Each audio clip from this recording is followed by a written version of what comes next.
Suwarna sajak jangjang angin keur Sandra Fionalong.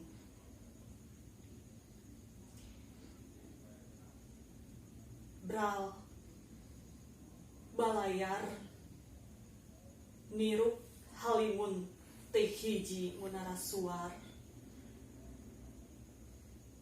Lagu anjeun gumalindeng setengahing laut wening.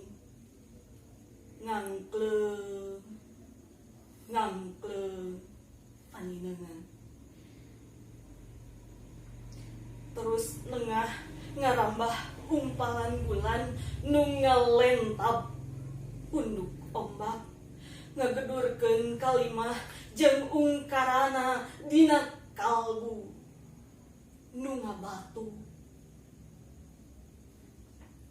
Letah nu kungsi nyirara laun-laun alewoh medar sagara.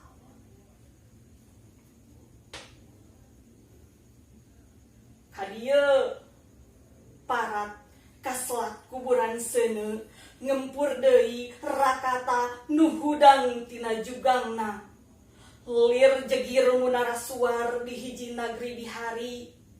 Anjeun tuluy humariring ngageuingkeun kapal-kapal nu kapendem nasedong karang.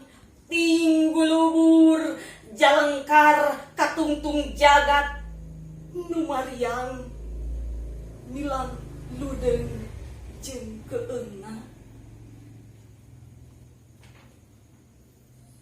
Ngangkleng di pulo ka pulo sanggeus anjeun ngagayuh angin sagara samar-samar kasawang nu tingkuniang satukangeun genclang bagang. Buamang pirang babatang nu dibedahkeun ku kawah ti dasar laut sabada balai rongkah lain ngan sakadar beja tapi nyampak dina lambak jeung golakna. Ngarambah klet balebat anteng nyawang nu gumebyar gubur ombak nyumirakeun ules anyar di basisir sinanglingan. Pulo nu rumenghap deui sanggeus dihuru sagara.